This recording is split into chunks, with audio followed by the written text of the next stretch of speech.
The Yu-Gi-Oh cards you love and have known for over 25 years are now finally changing forever. This is it.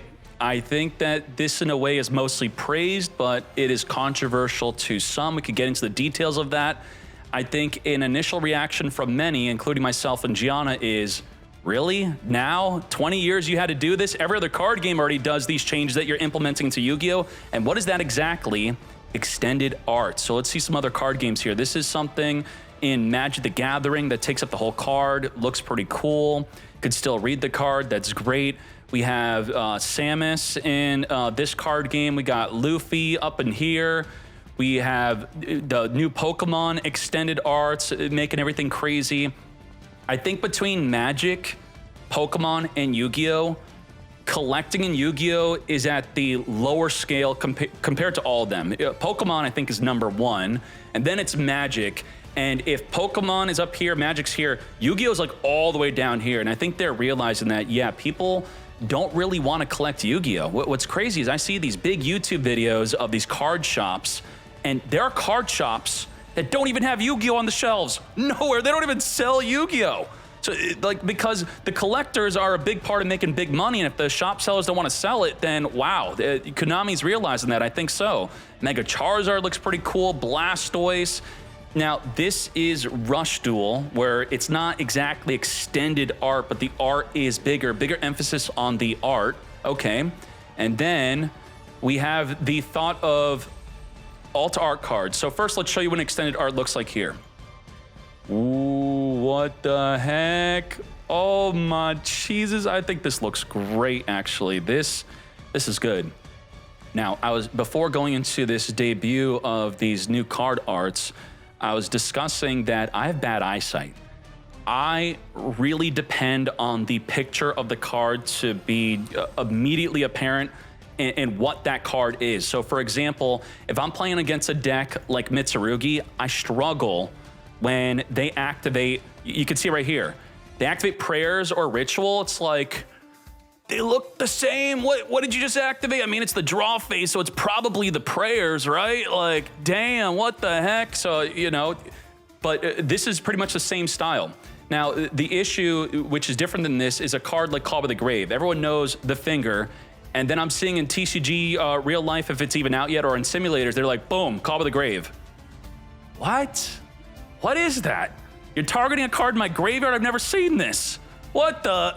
So I'm happy to say that this is not the case with this.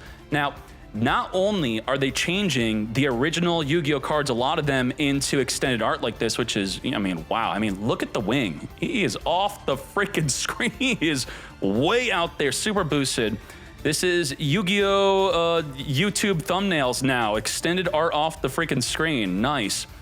Now, they are releasing some cards that are going to just be this only. There's going to be no non-extended art version. And we can take a gander at that. Let's see. So first off, Konami has revealed that these Overframe reprints are coming earlier than you thought. I think in the Rarity collection or some nonsense. This is, 108 days. I mean, that's not too far away, right? So this is not just far off in the OCG land where you're gonna have to be waiting. By April, you got a lot of these cards coming already. And I don't know if there's a pre-sale for this. Are these already? So that's another big question. Are regular Joe Schmoes like me and you playing Yu-Gi-Oh! Are we gonna sleeve this? Are we gonna play with this? Is this gonna be someone on the field? Or is it gonna be something that's only in the collection binder? It's gonna be PSA graded in a freaking metal case. What's the purpose of this? To boost collection or to make the card game itself look better? Because even a game like Legends of Runeterra, they got Lee Sins and Annies that are like $10,000, $15,000, obviously cards that you're not gonna even be playing on the field. But what will be played on the field definitively will be these. This is being released on release with this. Now, this looks a bit different than just boosting the card art off the screen because the Dark Magician here is made initially being off the screen. As you can see, it's all over the freaking screen. You can't even see the original background part of the Yu-Gi-Oh card compared to these ones. So this is definitely way out there. Oh my Jesus. I would see this And I would think it's regular Dark Magician. And you may be thinking that already, like, oh, wow, they're doing this with Dark. No, this is a new card. So with my bad eyesight, I guess I'd be confusing this with the older version of this. So what else we have here? Favorite hero, Shining Flare, Wingman. Oh, my. I'm going to do a separate video where I read the effect and watch some gameplay videos and see how good these cards are. Stardust Dragon, Victim Sanctuary. So again, to reiterate, what I think is really good about these cards is these are obviously not just collector cards to have in the binder. These will be on the field. These will be summoned. These will actually be played with. Very cool. Utopia, the Envoy of Lights. This looks like regular Utopia, is it not? Like, see, now I'm a bit confused. Is this a different Utopia or the same one? I think with these cards, that is my criticism, is that they look like the original card too much, where that's going to be causing a second guess and me having to pick up the card and freaking read it. Odd Eyes Pendulum Dragon of the 4 Heavenly. I guess as long as the original cards don't have the overextended art, then I guess this is okay. So you'll be able to immediately see the one that's extended is a newer one, the non-extended is the older one, sure. Odd Eyes Pendulum, yeah, these are... Is this Konami hitting a big red button? I feel like some IPs, some franchises, when they get desperate, they hit a big red button to try to get people to go back into the game. I don't know what this is. This is nothing special. In fact, this actually looks bad. What the heck? Okay, we added some newer cards on top of these. Now, not only are all the other protagonists getting a lot of love, but what about the other ones? The rivals. So you're either a protagonist or you're a rival. New Blue Eyes White Dragon, the White Phantom Beast. Oh my Jesus. I think I have a lot to say about this, which will be in another video. And then Cyber End Dragon, the Decisive Strike Dragon. This is very cool. Crimson Dragon, Quetzalcoatl. What the heck? This is just all the big Synchro Dragons. Centurion Unite. Neo Galaxy Eyes Photon Dragon, Photon Howling. I really like the idea that they're taking all of the original cards and then releasing a souped up version of it, like Nostalgia Overdrive. The big question is, which I don't really know because I haven't read these in depth, is are these actually good? Is anything gonna be top tier here? Top tier, maybe this Blue Eyes card here, possibly.